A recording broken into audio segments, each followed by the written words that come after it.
Nimrod, the mighty hunter.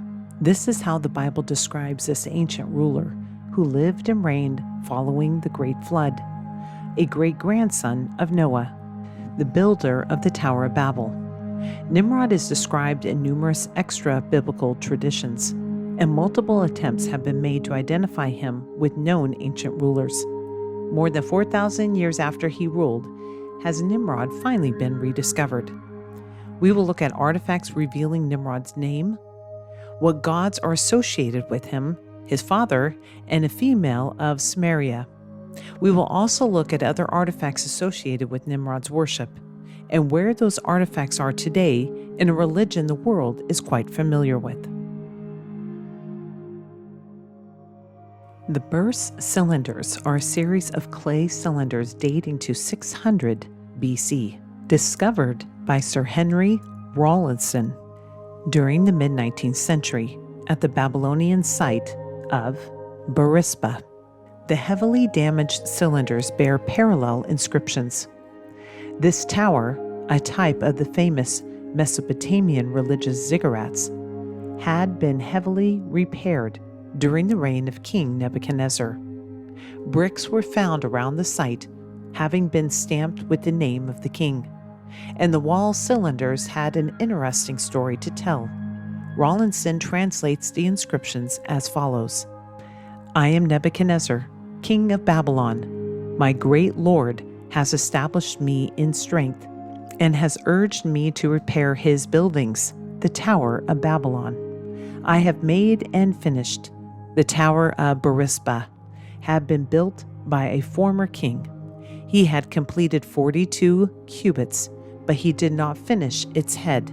From the lapse of time, it had become ruined. The rain and wet had penetrated into the brickwork. The casing of burnt brick had bulged out. Merodach, my great lord, inclined my heart to repair the building. I did not change its site, nor did I destroy its foundation platform, but in a fortunate month and upon an auspicious day, I undertook the rebuilding. I set my hand to build it up and to finish its summit, as it had been in ancient times, so I built up its structure. As translated above, Nebuchadnezzar literally calls this monument the Tower of Babylon, interchangeable with Babel. He describes this tower as an important ancient Babylonian edifice, built by a former king that had, for some reason or another, the workers stopped short in finishing, specifically its head. Why not? Some clue could be taken from the second name Nebuchadnezzar gives for his tower, the Tower of Burisba. Burisba literally means tongue tower, thus providing a link to language. The fascinating account on the cylinders matches beautifully with the biblical record found in Genesis 11. Burisba is also commonly known as Buris Nimrod, due to the strong tradition connected with Nimrod. The Tower of Babel stele is a black ceremonial stone about 20 inches tall, discovered just over a century ago among the ruins of the city of Babylon. The tablet, belonging to King Nebuchadnezzar, includes a depiction of the king in the upper right-hand corner. In the left-hand corner of the tablet, there is a diagram of a large 7-story tower. Above it, a separate floor plan of a massive edifice. The tablet describes 2 different religious towers. On this stele, we may have a glimpse into what the Tower of Babel looked like, or at least what Nebuchadnezzar's reconstruction of it looked like. Is the name Nimrod found in history apart from the Bible? The fragment of EnMarar, a Sumerian document that dates to around 2100 BC, tells of a back-and-forth dialogue between the Sumerian king EnMarar and another ruler, the Lord of Erada, regarding the sending of tribute to build a tower. EnMarar threatens that if tribute does not come, he will wreak havoc on the land of Erada, like the devastation which swept destructively. The ruler in this text, the Samaritan EnMarar, desired the unity of language to accomplish his tower building goals, a unity that had once been but was no longer due to divine intervention. Egyptologist David Rohl has identified Nimrod as one and the same as the Samaritan king EnMarar. Could this be referring to the same story in the Bible regarding the building of the Tower of Babel? The Sumerian king list is an ancient listing of the earliest rulers of Sumer and surrounding regions and includes the name EnMarar. We learned earlier that EnMarar, according to Egyptologist David Rohl, is Nimrod. What similarities can be found in the Sumerian king list between EnMarar and Nimrod? First, both ruled 3 generations after 900-year-old rulers. Second, the location of their rule. Part of the word Sumerian is the word Sumer, believed to be an Akkadian form of Shinar, the location where post-flood mankind descended and where Nimrod began his rule. According to the Sumerian king list, EnMarar built the city of Uruk. Nimrod, according to the Bible, founded the city Erech. Erech is historical Uruk, modern-day Iraq. These cities are the same. We looked earlier at an artifact that revealed what the Tower of Babel may have looked like. Is it just a coincidence that pyramids are found all over the world? Whether they be ziggurats, mounds, or step pyramids, they all resemble the same shape. Is this just a coincidence? Or is this the religion of Nimrod being reconstructed to finish what man was dispersed from finishing? According to the book The Genius of Ancient Man, Don Landis writes, the original world religion starting at Babel centered on the building of a tower. All over the world there are tall religious structures, from the pyramids of Egypt to the pagodas of Japan to the temples of Mexico. Man seems to have a fascination with building toward the sky. It is evident that ancient people all over were working toward a similar goal, which must have come out of Babel. Before we can look at the final ancient artifact relating to Nimrod, we need to understand what gods are associated to this historic character, his father, and a female by the name of Semiramus. Nimrod's Babylonian followers worshipped him as Marduk, the god of war and fortresses. The name Marduk was altered by various civilizations of the ancient world due to the languages given at the Tower of Babel. The Egyptians named him Osiris, the Phoenicians called him Tammuz, and the Canaanites called him Molech.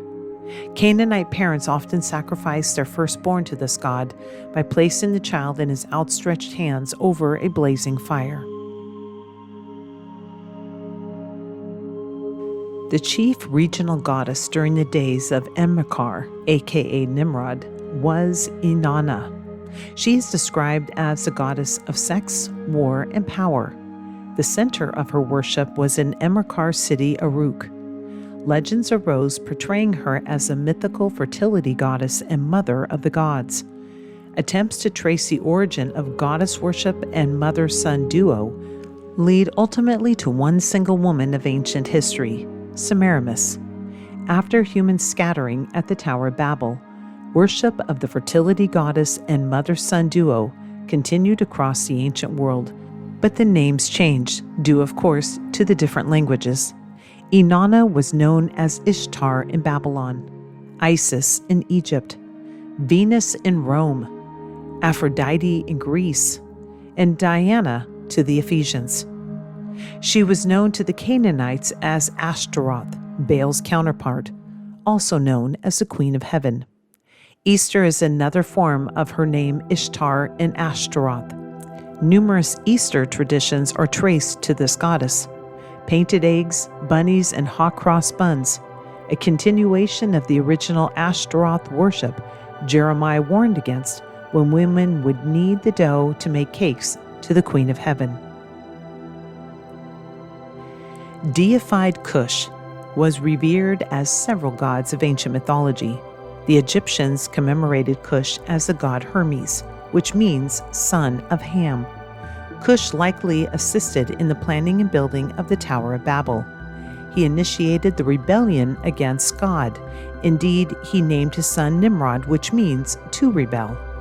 Kush was known as the ancient god Janus, and all gods supposedly originated from him. Canaanites worshiped Kush as Bel or Baal, and he was their most important god.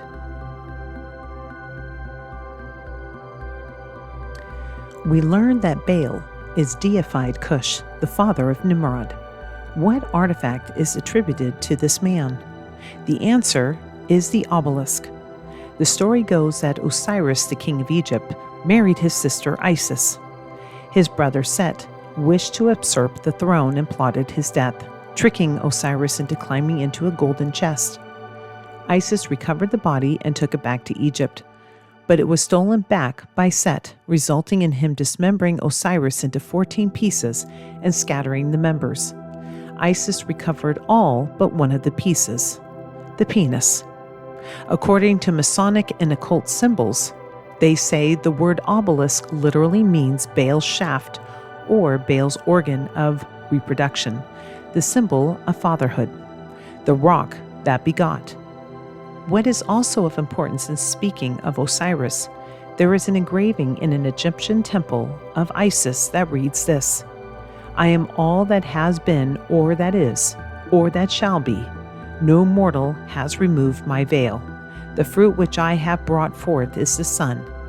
The sun was Osiris, deified Nimrod. But what about Nimrod? What symbols represent this evil ruler? Ancient civilizations worship deified Nimrod in conjunction with snakes, serpents, and dragons, which have a satanic connection. Many scriptures in the Bible identify Satan as the great serpent. Hamitic civilizations have favorably portrayed dragons and serpents. The Egyptians depicted their sun god Osiris as a sun surrounded by a serpent. Artists generally painted dragons and serpents a fiery red to suggest their association with the sun. Sun and serpent worship began simultaneously in antiquity. The last symbol in this unholy trinity that we will cover is Ishtar, the deified Samaritan woman Inanna. Her 8-pointed star represents her as the light bringer. In Babylonian symbolism, the goddess Ishtar is represented by an 8-pointed starburst, and she is associated with the planet Venus. Deeply rooted in ancient Mesopotamian mythology and symbolism, an 8-pointed star enclosed within a circle is a symbol for the sun god,